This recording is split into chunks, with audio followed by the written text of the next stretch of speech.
علينا. ده الطفل الصغير بياكل له 5 أو 10 ترغيفة في اليوم. ازاي 3 ترغيفة هيكفوا مين؟ طفل ولا اب ولا اسرة؟ ولا هيكفوا كام واحد؟ اقل اسرة دلوقتي، يعني اقل اسرة في مصر لا تقل عن 5 افراد.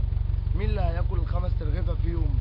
ولا هيخطفوهم من بعض ولا لا، هو 3 لكل مواطن يوميا. 3 لكل مواطن، يعني الاسرة برضو مش هتبقى، مش هيكفيهم. يعني انت مثلا رغيف في الفطار ورغيف في الغداء ورغيف في العشاء. مش هينفع.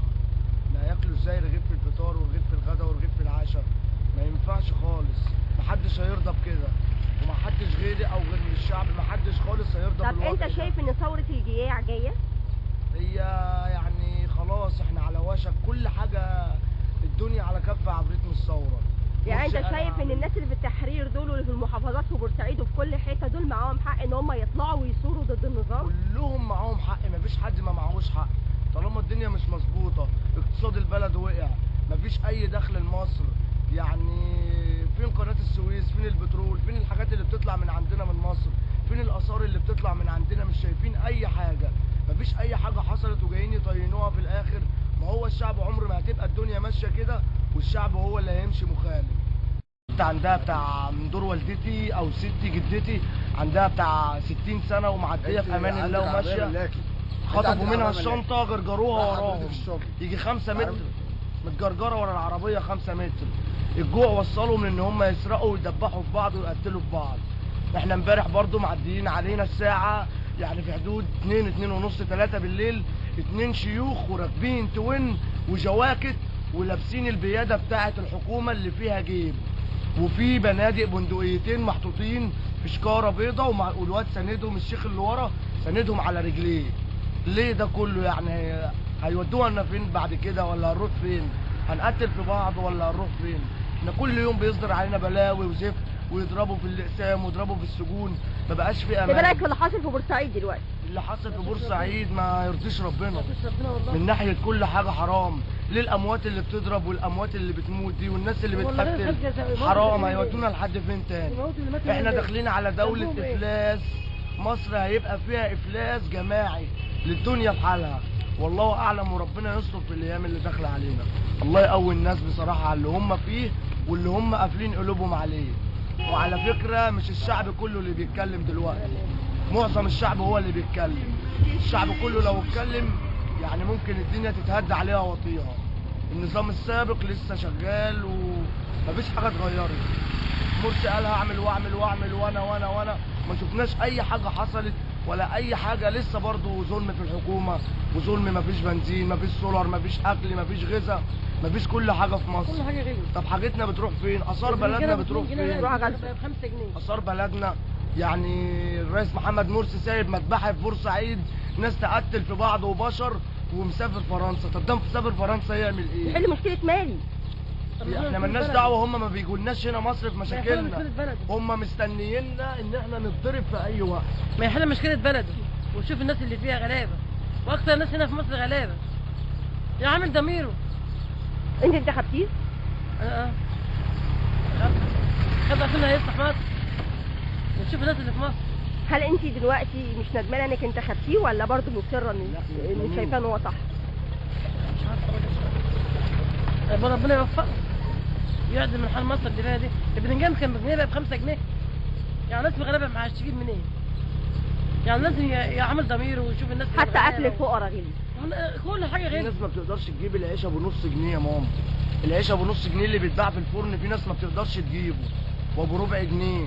تروح على اي طابونه بلد العيش المدعم ابو شيلن تلاقيهم واقفين بيموتوا في بعض وبيسرقوا من بعض عشان يجيبوا العيش من جوه الفرن. حرام، احنا مش عارفين احنا رايحين على فين، والله ما احنا عارفين.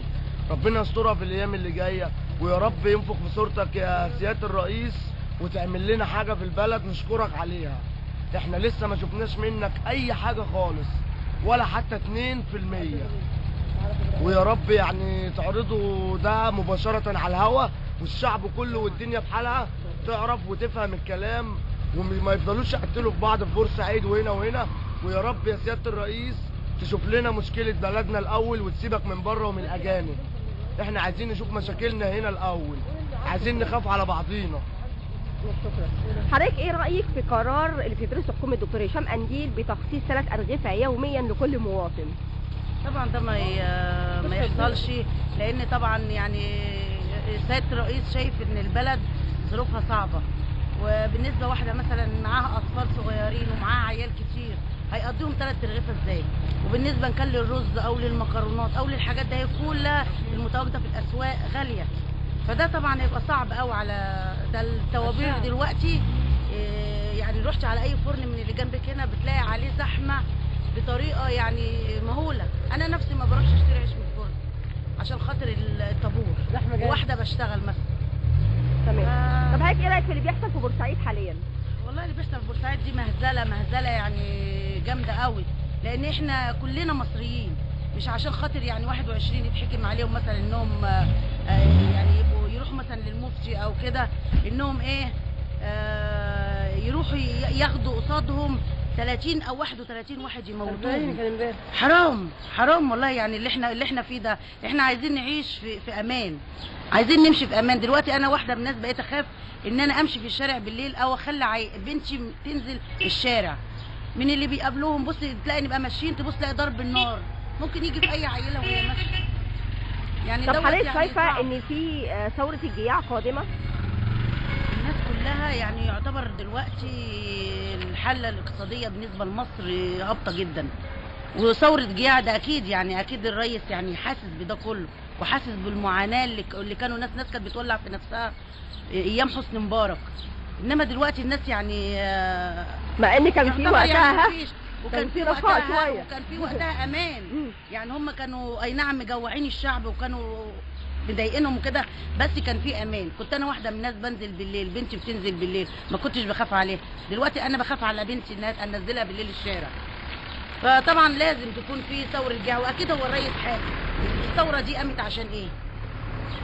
هي قامت عشان كده، ايش حريه عداله اجتماعيه. هي الثوره قامت عشان كده، واحنا مش شايفين بصراحه اي حاجه. يعني حضرتك شايفه ان في مبرر لاستمرار الثوره ومظاهرات مظاهرات ميادين مصر انها تستمر؟ في استمرار لميادين مصر والمظاهرات انها تستمر وكل حاجه، ادام احنا مش شايفين اي حاجه. يعني لا مؤاخذه الرئيس معلش في حاجات تانية بيبص لها وبيسافر وبيعمل، اي نعم هو لازم يعمل علاقات اجتماعيه وكده، بس لازم برضه يبص للشعب ده هنا، يبص للشعب المصري. الناس بيعانوا من الجوع وبيعانوا من الفقر، تحت مستوى الفقر حاليا دلوقتي. ماشي. تعالوا رأيك. شكرا.